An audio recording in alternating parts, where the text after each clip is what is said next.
Mascagro. Welcome. Assalamu alaikum. Masa el khair. Kalispera. Bonjour. I guess bonsoir.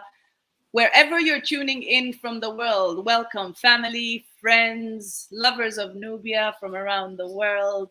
Welcome, welcome, welcome to our closing session of NubiaFest 2021. I don't even know where to begin and what happened this week, but I am grateful to be here with the NubiaFest fam. We are still missing two more of our co-organizers, and I hope they'll be able to join us. But I take a moment to go around, and if you don't already know who our team is, we will be making these introductions. I yield to my sister Minna to just make a quick introduction in Arabic to let our family know that we are going to be interchanging and switching and holding these conversations in all the language we can.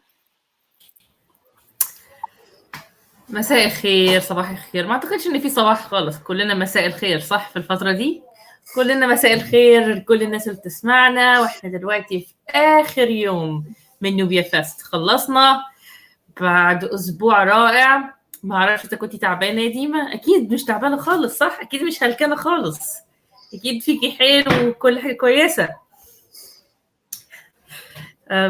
نورتونا الايام اللي فاتت، والنهارده ده النقاش الختامي بتاعنا. هنتونس بعد كده بشكل مفتوح في الساعتين الجايين، بس دلوقتي هتبقى الختام الرسمي. واللي انتوا شايفينهم دلوقتي قدامكم هم المنظمين لنوبيا فيست، مش كلهم بيتكلموا عربي، فدلوقتي نتكلم ما بين عربي وانجليزي، فمعلش سامحونا. ديما تحبي تقدمينا لو سمحتي؟ بتهيألي كل واحد يقدم نفسه really لأنه خلاص ديما قدمت فيه كفاية. No, I do want to yield to Vincent. Introduce yourself, share a few words about how you found NubiaFest, or no, just introduce yourself. We'll get into what NubiaFest 2021 has been in a moment. All right, good evening to everyone. I'm Vincent. I study Old Nubia. I help with NubiaFest. That's what we're leaving it as? That's all? I don't know, like, it just becomes less and less and less, I think. At some point, I'll just introduce myself. Oh, I'm V. And then that will be it. Oh, we can't drop the doctor now, can we? Doctor. It feels rather self-indulgent. onward to someone else. Right. Okay. Well, Alexandros, my brother. Kalispera. Kalispera. I'm Alexandros. Ana ismi Iskandar. Ana Grigi. And I'm also helping Nubia Fest, being a student of Nubia.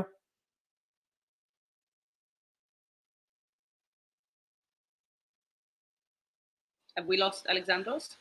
No, I haven't lost you. No, I'm still You're here. And I love that you call yourself a student of Nubia. I think yes. Okay. Thank you for that. Arbab. We cannot all be scholars, right? Someone needs to be still learning things. I think all scholars need to be students before they become scholars. And I think invoking that and bringing that in is how to move forward. But that's just my opinion, and what do I know? I'm just exhausted. Arbab, there you are. My name is Hatim. My nickname is Arbab.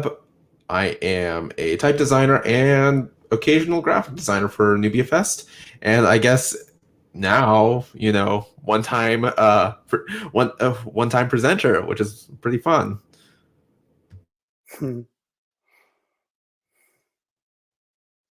I'm muted.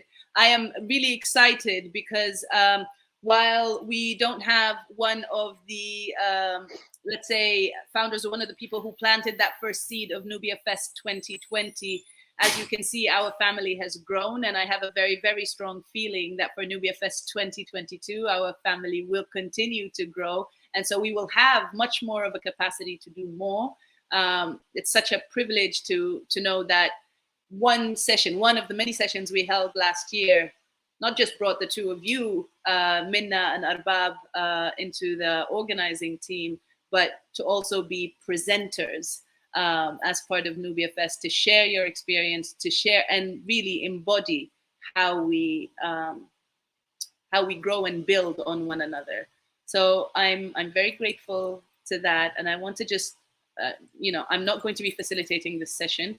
Please bear with me. I am far too exhausted. But I do want to ask for, what are you taking with you from NubiaFest 2021? And please don't let me call out on you. Just unmute yourself and speak.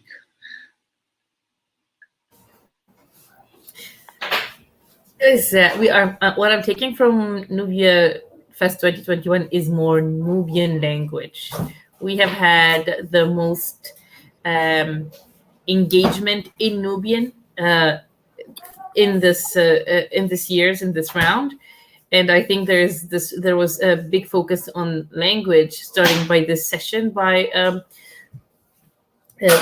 the amazing Muhammad Omar and Arbab's session and his work on Nubian type, and Vincent's session and Vincent's work as well. So there is this time there's this presence of the Nubian language that exceeds every other event I have been to that relates to Nubia, especially that we actually had Islam, and I see Islam take us into a different level by turning one of our sessions, translating the entire session into Nubian, which was just amazing.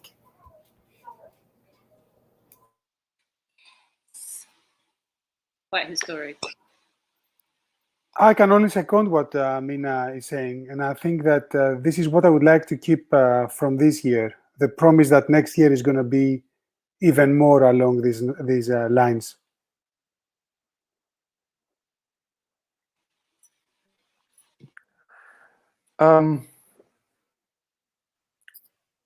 Well, what I think was great this year is that we were able to enlarge our organizing group. I think that was it's too bad that Mazin is not here with us, but he's very much with us in spirit.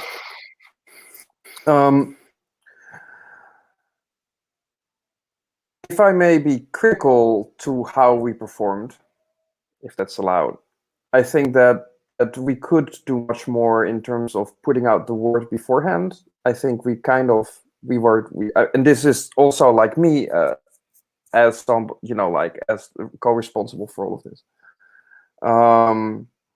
And what I see from some of the sessions is that there is an enormous potential to gather large numbers of people, especially from the Nubian communities, to these events. And if we push a little bit harder on social media, on all of them beforehand, that this can be truly a really big event. Like, I am surprised by some of the numbers on some of the sessions, like hundreds and hundreds of people tuning in, which shows me that there is an audience. There's a large audience for this.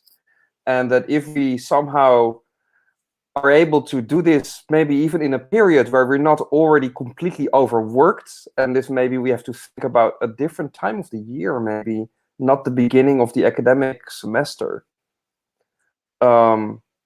that there is we can grow so much. And I think that is very, very exciting.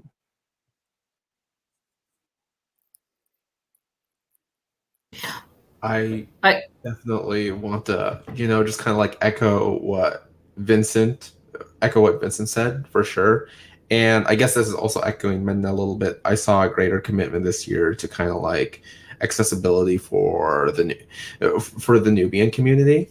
And, I think that's just like something that the entire field of Nubian studies, has kind of like failed to do for most of its history, at least the European side of Nubian studies. And that's just definitely something I want to see more of. More sessions in Arabic, more things related to, more research and scholarly work about Nubia in Arabic, in Nubian, in ways that can more easily reach the people whose heritage is being studied and talked about, and is, kind of like inspiring and driving a lot of this research.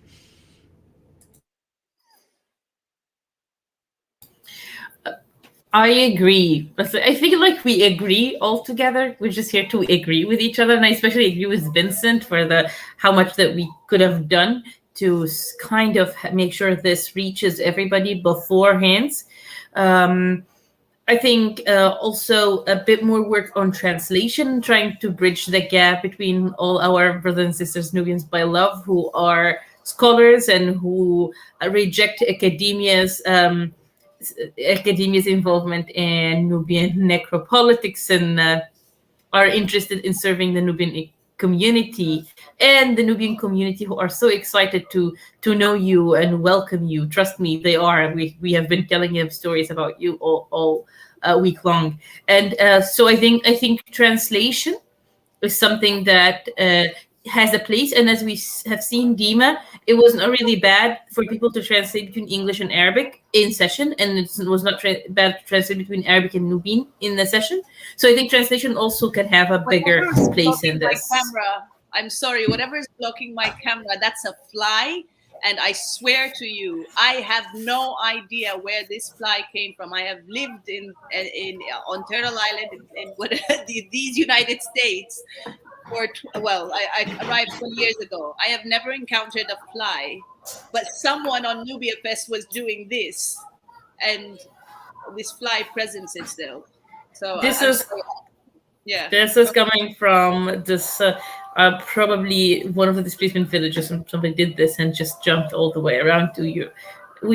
Flies are our national animal, so It's your totem. it is our local animal for Nubian villages. So it makes sense that we have flies during NubiaFest team. It really does bring Nubia to NubiaFest, not in the sense of flies, but in that I have personally been transported time and time and time again in so many different sessions, ones that I have tuned into, ones that I've been part of. And this is a discussion that we had when we first started the discussion about NubiaFest. And I remember very clearly Alexandros stopping the conversation and saying, what are we doing in Nubia with the Nubians? And ultimately, what had started the conversation is that I couldn't go back to Nubia at the time. COVID had hit. I was complaining and whining to Vincent, as I do very often. And he generously listens. And this was just a platform, and it was only a start. The goal has always been for that bridge to be there, for that space to hold us all, to hold all who love Nubia, Nubians by lineage and Nubians by love. And what I take from NubiaFest 2021 is all you have said, recognizing that there is always room for improvement, recognizing that there is so much potential, recognizing also that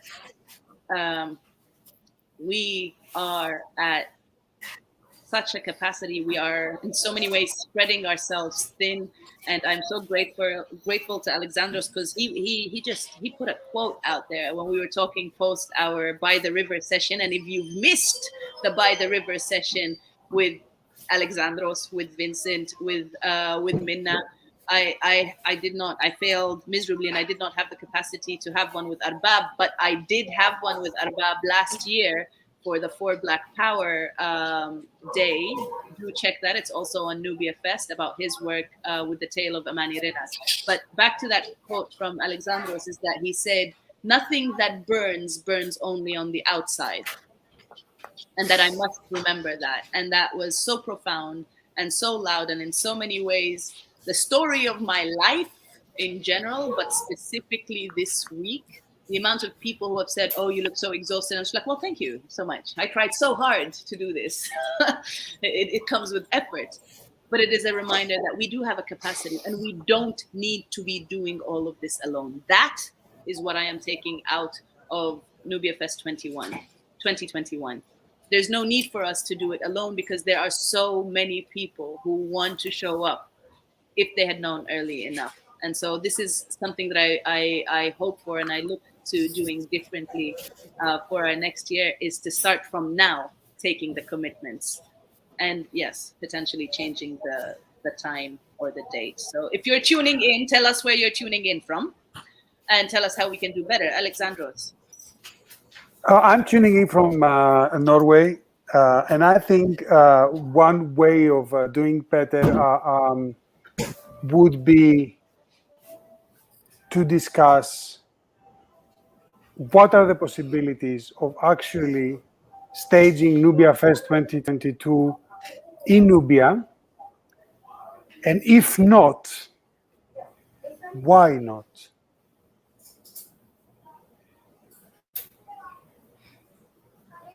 Open sesame. Let's go. Well, I threw the bomb. Well, if you're gonna go that way. So if we're going to go there. Let me tell you something. If we do NubiaFest in Nubia, that is in Egypt, we have to do a lot of background work, like back-end work that has to do with security. And it actually puts at risk those of us who are Nubian more than those, or no, those of us who are Egyptian who hold the Egyptian passport, that more than others who don't. On the other hand, if we decide to go on the Sudanese side, you end up also with having to do that kind of work, and knowing how to bring for all these voices, because then the stretch of Nubian land in Sudan is vast. So Nubians in Egypt, we can just go in the middle of the displacement villages, and you are an hour away from almost every Nubian in the displacement villages in Egypt. And if we do it in the feast, you are an hour away from every single Nubian who exists in Egypt, because everybody goes to the feast there. In the Sudan, however, the stretch is so vast that we're going to have to make it, it's going to be a travel. And that's going to disadvantage some of the people who are not going to travel. So costs and security are my worry. However, I think, Alexandros, it's so important that we do this in Nubia, and I share your dream, and I think it's the right way to think about this, is that if we're going to do NubiaFest, it has to be in Nubia, and it would be a way to claim Nubia as a land as much as it is as a story. Can I, may I, please? Go ahead. Alexandros, go, because Alexandros, he threw the ball, so I guess you threw the ball back to him, but I'll wait. Well, it's a very short follow-up, because I think that the idea of the travel is has nothing negative in it. On the contrary, definitely. But this is what a year might be for, because then the NubiaFest would be not a thing involving a dozen of individuals, but perhaps less, those who have the possibility to engage in this type of travel. And of course, I would be the last one to tell you anything reconforting the worries about security. Okay. Here's my thing, and I feel like this will resonate with, the resident anarchists here on this space. Why are we looking for,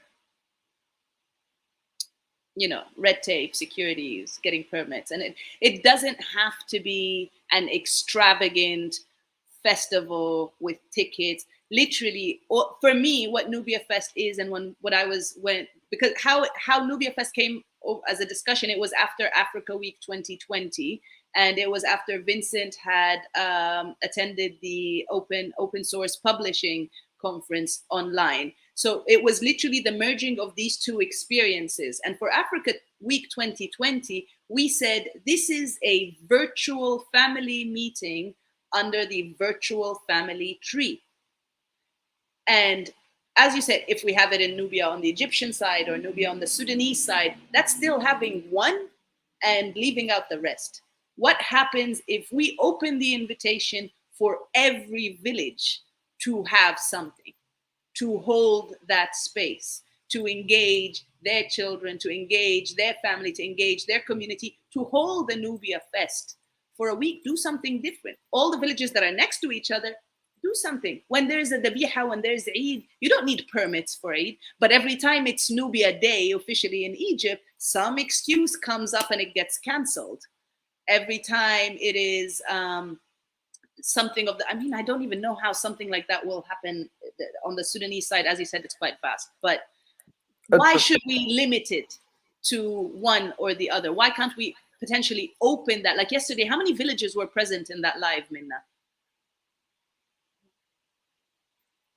I would say at least 10 villages were present. But you know how many Nubian villages are there? Do you know how many Nubian villages are in Sudan, right?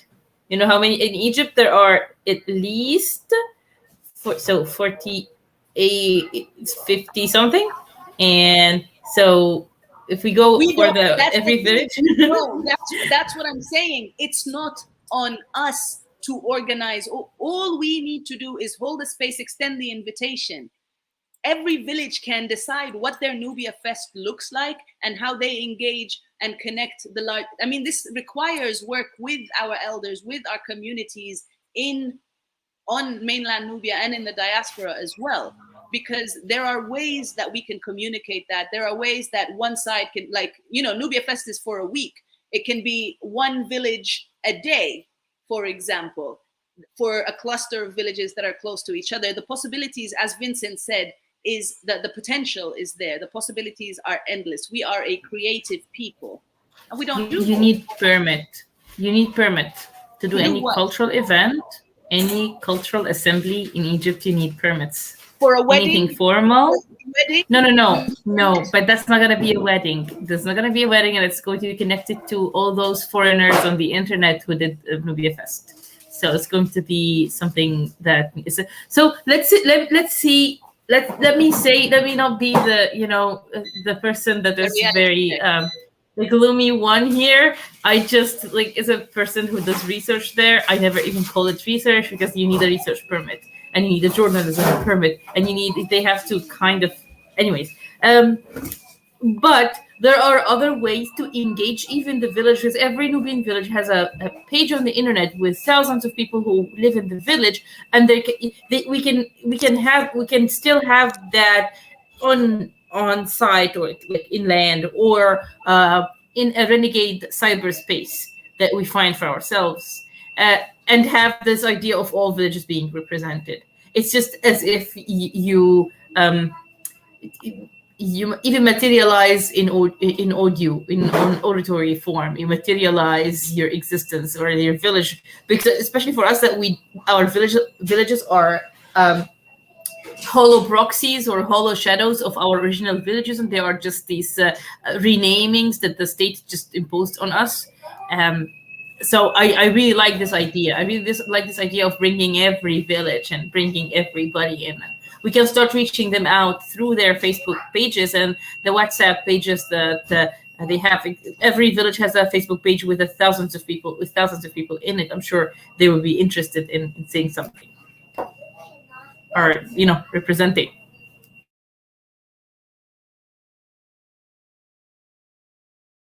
Oh, there is a sound in my background. There's a sound in my background. There's a whistle there. Yes, Hamza's making tea, and Hamza makes tea the old-fashioned with a tea kettle that makes a noise. I just discovered it in your lab because of that. Another thing that's happening, and that may or may not connect with NubiaFest, of course, is next year is the conference in Warsaw, which is going to be a week. And another way to think about this, which has its own risks, is to have NubiaFest operate during the same week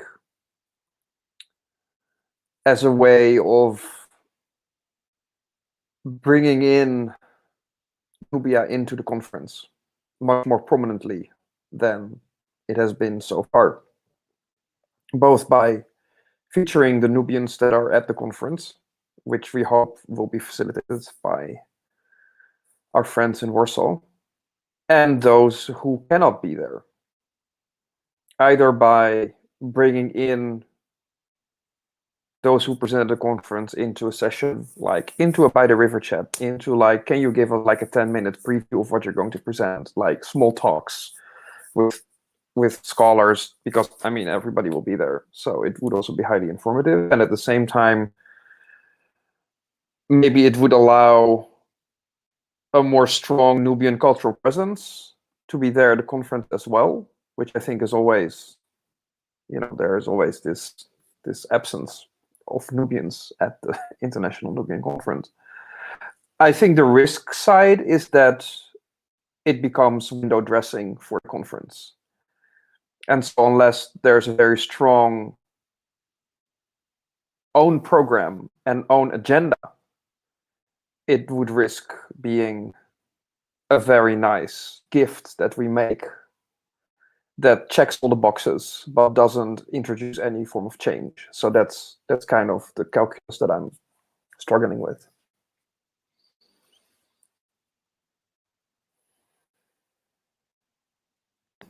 I think it's when is that, Vincent? When is it in it's less than around month's when we time? do it.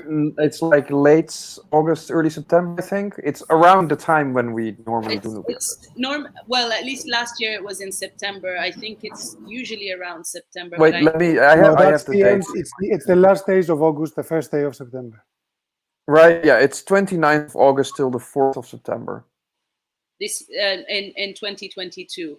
Now, there is a way to look at this and maybe connect the two ideas. If we are looking to potentially change the dates of NubiaFest to allow for a time that is not entirely crammed for those who are academics or are students within the organizing team, that it is done perhaps, I don't know, maybe for Nubia Day, and Nubia Day becomes Nubia Fest, we extend that for a week, and then we would have enough connections, materials, people to invite, to presence, to gather, and we can present that, whether it's the organizing team or all who are able to be present for that, be it virtually or physically, later in the year at the Nubian conference in Warsaw. That could also be something that we can. This fly is getting on my nerves and I don't have the patience for it. I have been up since 5:30.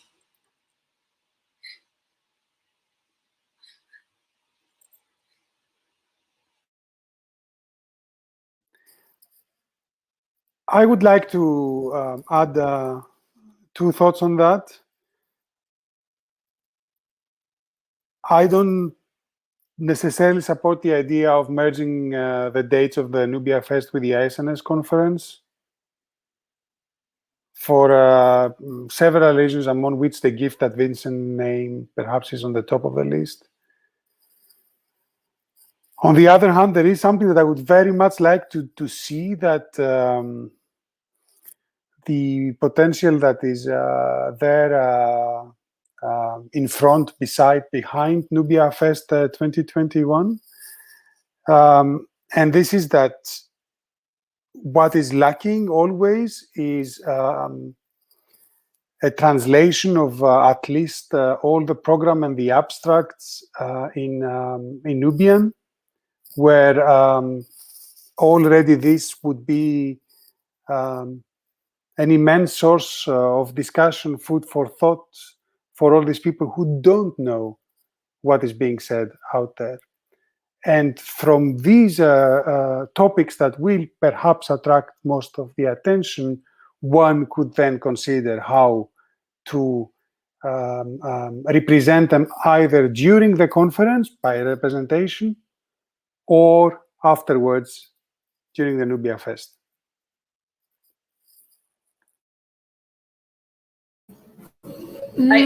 Okay. Lala, go ahead. I was just going to agree with him with this. I think us working to respond to the conference and somehow fill the gaps and bring in those that we have found in the conferences, those scholars we found that are working with and for Nubians into our NubiaFest space, and actually confronting the narratives and the issues that come out of this conference. I think a confrontation, a Nubian confrontation of Nubian studies is so overdue, and I think it can take that space. The only issue here I want to raise is the translation into Nubian. I am an adamant advocate of translating everything into Nubian because it has meaning to me.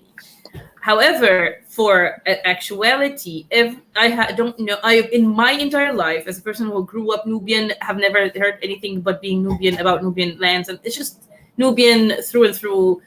With family in Egypt and Sudan, I know 4 people who can read Nubian, and that only 2 of them are actually Nubian. So, or can read Nubian, fluently. So Nubian people actually cannot read it. So I agree that we should translate, but I also agree that we need to have that read out loud in audio form for accessibility. That would you like to know what happened? Do you want to know what those Khawaget were talking about you, or were saying about you in that conference that cost a lot of money in a European city the last month? Here is a preview in Nubian read by somebody who actually speaks Nubian, and then I think it's our duty to bring that to Nubians, as Nubian knowledge has been distanced from our people and further distance for all these years. And maybe NubiaFest can kind of bridge this gap, Dima, as you were saying today. I mean, Yes. it would be fantastic to have something of like a live reporters to the conference doing it in Nubian and Andandi, like a podcast, radio, like a which they should be paying for. Absolutely, which they should be paying for. And because while we're putting completely dreams out there, we should also be saying Palestine will be free, and genocide. No. This is a more obtainable dream than free Palestine. I would say. You know what? And this is exactly my same issue with saying that we go to that conference and tell them about what we're doing at NubiaFest. At NubiaFest, and bring them into the community. No, I would disagree with that, because I would say we hold our NubiaFest, we share what has been happening, how NubiaFest, because by then it would be our third tour around the sun, if you will. We share what that was about. We don't bring them in. No one needs to be brought in anymore. You need to make the effort to take the steps to come to the community. If you're not doing that, there is no need for you. Dima, but we don't bring them in, those who are not doing these steps. What we try to bring in is the knowledge that we have that has been taken away from us. Yeah, then that is flipped. Then that is, yes, having live reporters in Nubian and Andandi. That is, something that is missing. For example, that I felt, okay, there was an art exhibition in Paris. Was part of the conference. I think it was in the closing. Oh, it was in the fucking Louvre. No. I'm not talking about the Louvre. There was a separate exhibition. I think it was. I know. Someone who I can't remember. It's ages ago now. But why there was specifically today, out of all days at NubiaFest, it was art. It was art. It started by Nubian cuisine, which was fantastic. Then we went into animation and fine arts, which was brilliant. And then we went into music and ethnomusicology and Reign Over Nubia duo.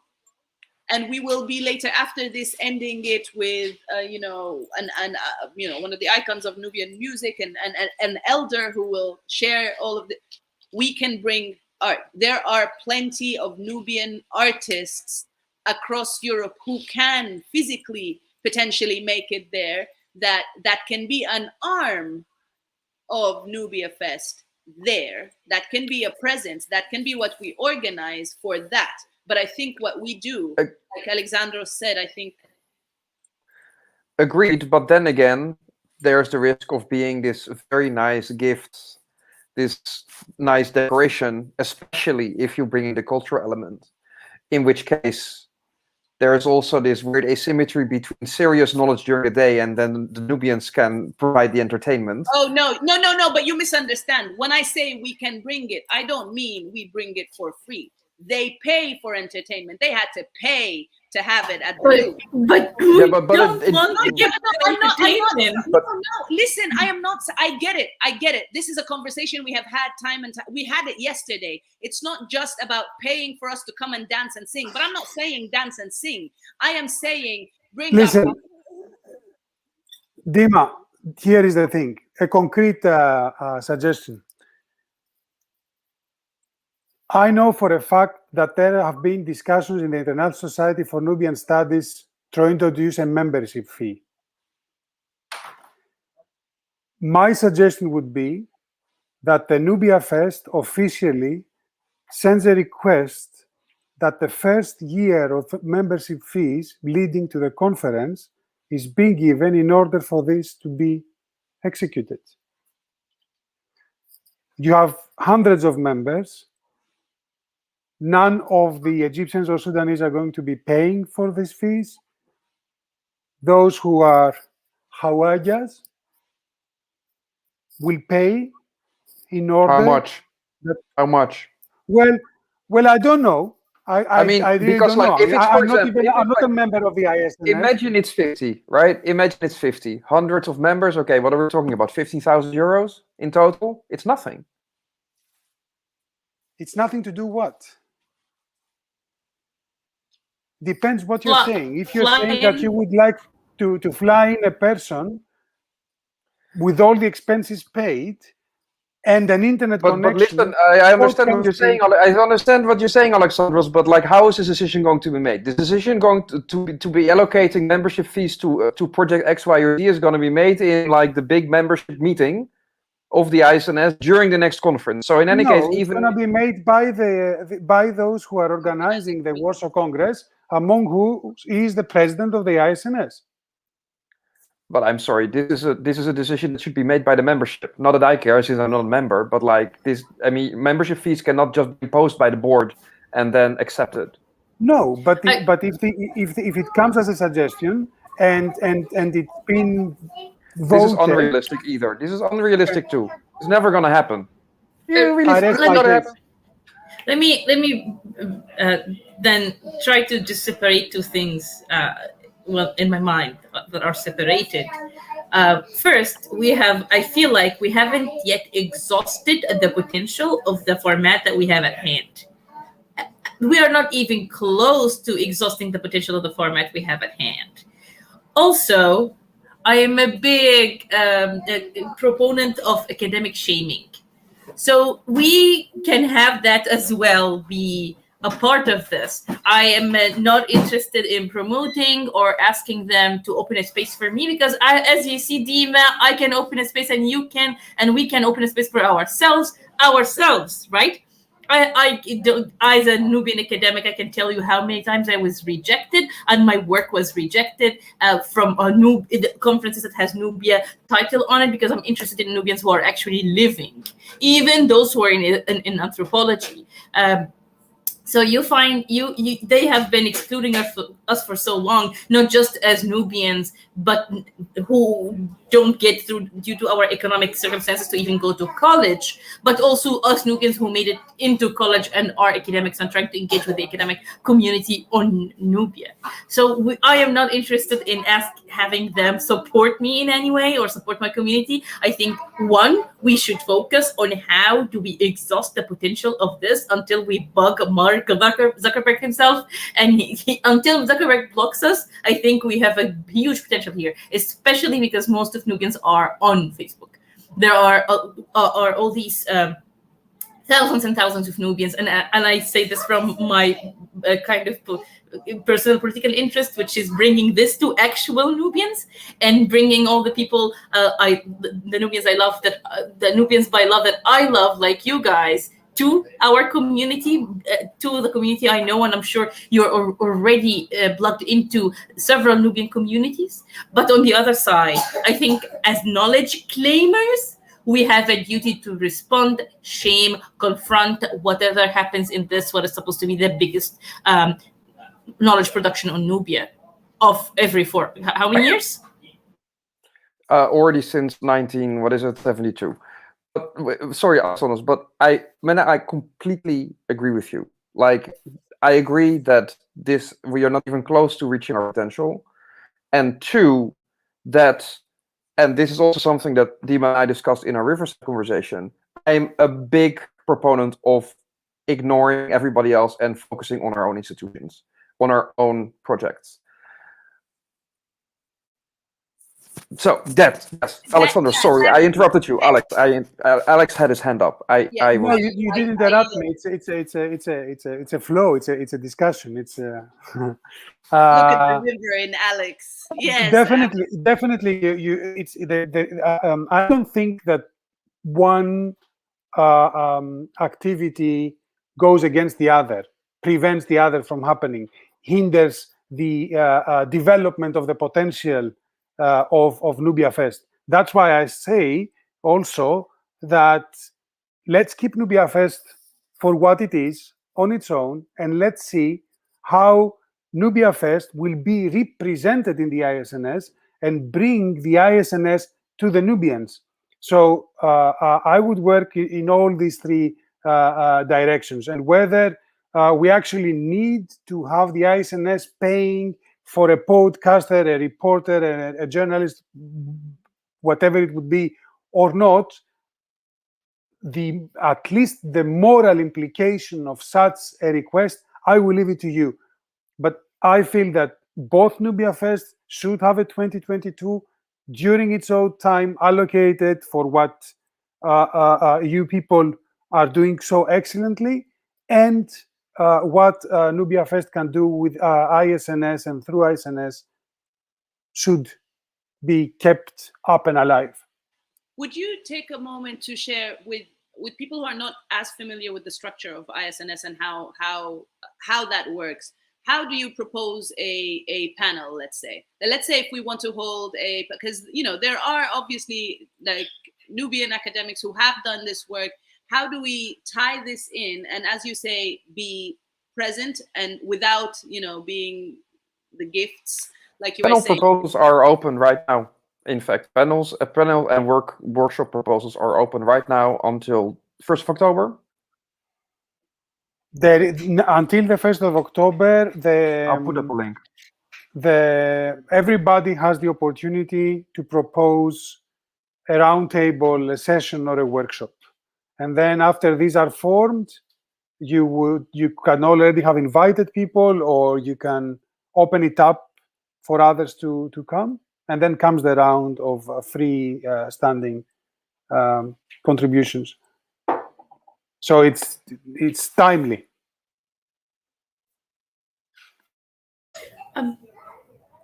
I like Dima's notion of preparation that she mentions in that. And so in reparations, but reparations should not be optional. Should we, when we ask them, nobody's saying be it optional. That's what I'm saying. We call them out in their spaces while we have our own space. Every single scholar academic who is at that conference has a direct link to at least one Nubian village, at least one Nubian scholar, at least. If you are not yielding your platform, you need to be called out. And I say this to Nubians as much as I do to others. I say this to Black scholars as much as I say it to others. If we are not yielding, we must be prepared to be called out. But I go back and I say, which is why when Alexandro's saying it needs to be separate, I just like, yes. And we're all in agreement. This is going, and this is a conversation I've had with people I met in 2018 at the Louvre. and people who are currently organizing and leading the organization of this conference. This is something that has been made very, very clear well before NubiaFest even existed as a seed, that the Nubia Initiative is very, very interested in having the community aspect of this conference integrated in a manner that honors, that respects, that celebrates the the living Nubian community. Because right now, Nubia continues to be studied and dissected from a past angle that, you know, we are only then. There is one day that is dedicated to community engagement or digital studies, digital Nubian studies, and even that does not acknowledge the digital divide fully. The digital divide is there, and it's smack in the middle of everything. We saw yesterday, I mean, we're very blessed to have young Nubians who still return to the village and have this access to, okay, we can plug this, we can project this, we can blast this screen somewhere and have 200 people sit and watch this live all together. In a way, we on the other side of the screen have no access to knowing that reach. But if it's not something that is yielding numbers and statistics and something that can be used for nice and colorful graphs and catalogs and things that will get more funding, there simply is no interest for it within institutions. And I don't think we need to acknowledge or entertain that. In fact, I think we need to call it out. And that's why I'm saying I'd like to understand the structure of what is needed. How often is, I don't know how many Nubians have proposed panels or sessions for ICNS. I don't know if it's just a matter of proposing a session and you're approved, or is there a review for this session that goes, who reviews these sessions? How many Nubians are present in the reviewing of the session? That is what needs to be called on. Not who's there, how are they presenting? That is what needs to be called on. Keynote speakers, no keynote speakers. That is what needs to be called on. Who are we hearing? What message is being sent out there? That is what we need to be discussing. And I think we have plenty platforms, plenty ways that we can have this discussion, you know, whether it's the continuation of By the River or these, one of the things that Minna and I have been talking about is, you know, yielding the conversation between young Nubians who are looking for this revitalization of and the summoning and the resurrection of this heritage that is so desperately being pushed underground and underwater and being buried with our elders, because we have different ways of preserving this heritage, and that in a lot of ways is creating tension, is creating problem, is creating conflict. Because like one of the speakers, who shall remain nameless because this was said behind screens, said that they have had their share of conflict with elders, because there is a feeling that the youth now rising to claim this heritage is trying to steal their time. And it was such a powerful statement. It was such a powerful statement to hear that and feel it in every way, because it's very, very real. And that's a conversation we need to be having.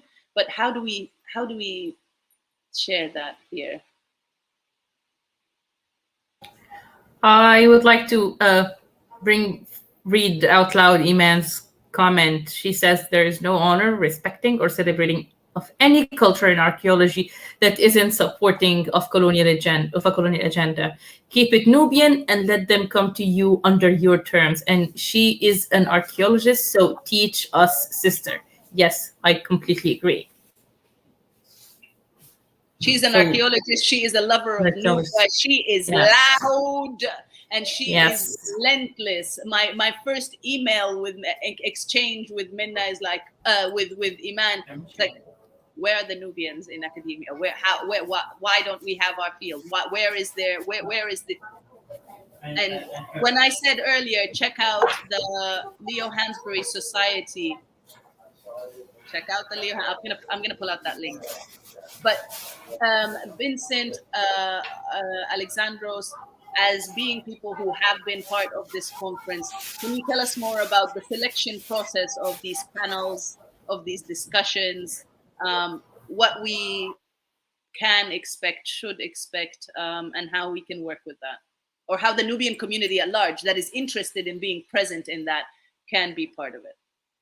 Well, I don't know. Maybe Alex should talk to this. I have only been once, maybe once in Paris, and I'm not a member. More, but neither Vincent nor me are members of the ISNS, and we've never been parts of the organizing committee of these conferences, which is the one responsible for selecting out proposed contributions. Normally, it's quite open. I don't know of cases of people who sent something in and it was rejected, but I guess that those did not come in the end, right? So there must be some people who were rejected. The difference this year is that it will not be approached in terms of the cultures that are represented. So Stone Age, Bronze Age, the Kush, medieval Nubia, and so on.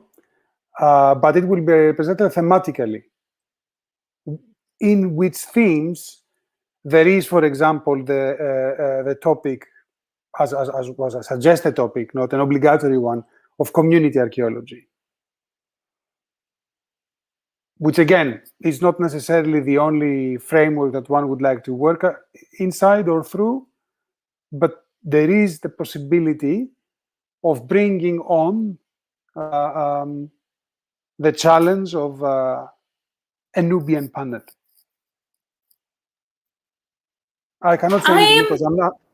Yes, I am very. I was hoping for that really, Alexandros, for so long. When I saw all these conferences, I was thinking, oh, you need the Nubian panel, which is basically, please give us a sliver of a space. What I'm trying to push here is that how do we become a pressure apparatus that makes sure that these people decolonize themselves? Because I cannot really go there and do it for them.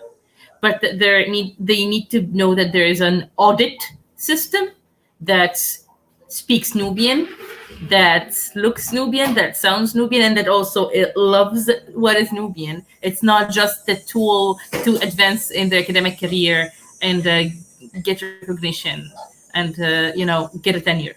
It's not Nubia for them. Is not just something that's career oriented and that's it. I think we do. However, need to claim the knowledge. This is I would say, Alexandros, is my predicament. How do I pull the knowledge they have that is taken away from us, and it's not we don't get to reach it. Basically, it's out of our reach. How do I get that knowledge, and not just that knowledge that has been through critical lenses, decolonized or critiqued, or has been looked at in a different way? And bringing to that community. So what kind of engagement with these spaces, that an engagement that comes out of, may I say the word, refusal, or not even refusal, but me standing in my roots, but also get the knowledge to me? Well, it's definitely not a question that can be replied in 3 minutes, Mena, right? But if I attempt a beginning of an answer to what you say, then this must be nuanced in regards to whom are we talking about. So not everybody is the same, because it's the self-reflexive attitude to your role in Nubia has been so much the topic of discussions among the generation of archaeologists and other types of researchers, specialist scholars, you call it what you like, who found Nubia and Sudan through the Meredam Archaeological Salvage Project, that it would be unwise from my side, at least, to say that there has not been an effort to decolonialize the discourse of the way archaeologists understand, done, discussed, and promoted. Now, in there, because it's not even there so easy as that, there are tendencies and tendencies. So, for example, if the popularization of the knowledge issue is at stake, is burning, there has been the last years and 1,000% increase of what we would call community archaeology in very different forms, from top quality to mediocre stuff. And again, I'm not the one who can judge all that, but from the perspective that I am in. And on the other hand, there has never been so many publications, not only in English, about the knowledge coming out of the archaeological sites. Now, where does this knowledge come from? How has it been assembled? Who are those who are funding the publications that we're talking about? This is inside the framework of the Qatar-Sudan Archaeological Project. So now we are entering an arena of politics of at least one of the two states in which Nubia claims its territory. So I think that it's only by engaging in the places where some of, let's call it us, Vincent, are doing their work, discussing their work, and promoting their work, that a grouping like NubiaFest can have a voice, and can have a dialogue. It's not necessary, but I think it should be one of the goals of NubiaFest. I respond to that. To come back to Minna's question, which is a very difficult question. What you are talking about in terms of like how can we extract the knowledge that has been taken from us, and not only that, how can we extract it in a form that is decolonized, or that is somehow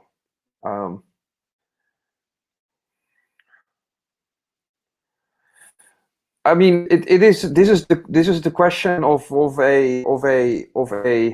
an indigenous population to a colonizing force, but then on the level of academia, right? I mean, that's the question that you're posing, and I am not so sure whether this is possible at all. I'm not at all so sure whether it is possible to decolonize knowledge in that way.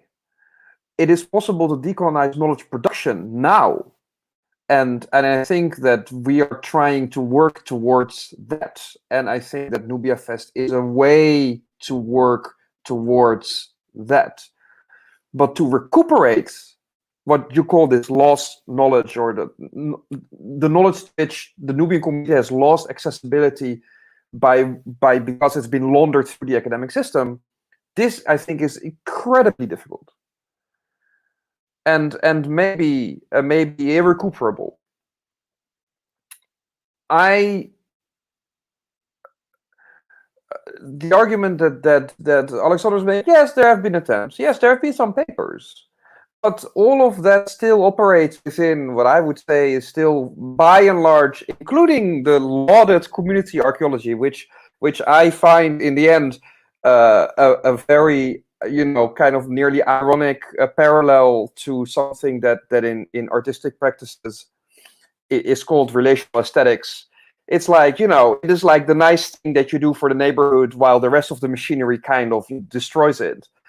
And community archaeology, yeah, it's nice. I mean, you produce a children's book. Oh, that's really great. But we still dug up 20 bodies and they're going to be sent out to the lab. So, like, I don't see community archaeology as anything as even close to a paradigm shift. It is still archaeology, and it is archaeology with a very nice humanitarian sauce, but like it is still bitter, and so despite all the good intentions, because good intentions we have aplenty. Like, I trust good intentions all around. Everybody has them, but that's not gonna cut it.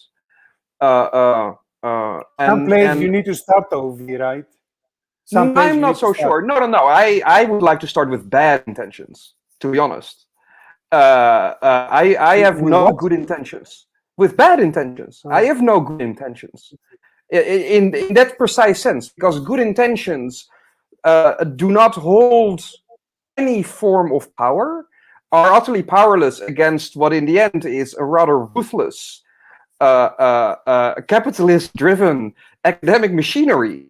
And I only have bad intentions for that. The question is how we and how the Nubian community generates enough power to withstand that. And that may be a very unpleasant experience for archaeology and therefore for a large part of Nubiology itself. I think that I think looking, if I can finish, looking, for example, at no, it's okay. I mean, we interrupt each other, and now I'm gonna just to push the point a bit forward. If you look at the way that, for example, Native American communities have responded to archaeological work in their territories, to pipelines, to all kinds of infrastructure projects, that is one way, but it's not a way that archaeology is going to like. So I'm not even sure whether archaeology in itself is a maintainable thing within a decolonized environment. I am not so sure if that is. I mean, maybe in 50 years we look in archaeology the same way that you look at, for example, this racist sign of measuring skulls that is now completely discredited. We may look at archaeology as this utterly backward, utterly disgraceful way of doing pseudoscience that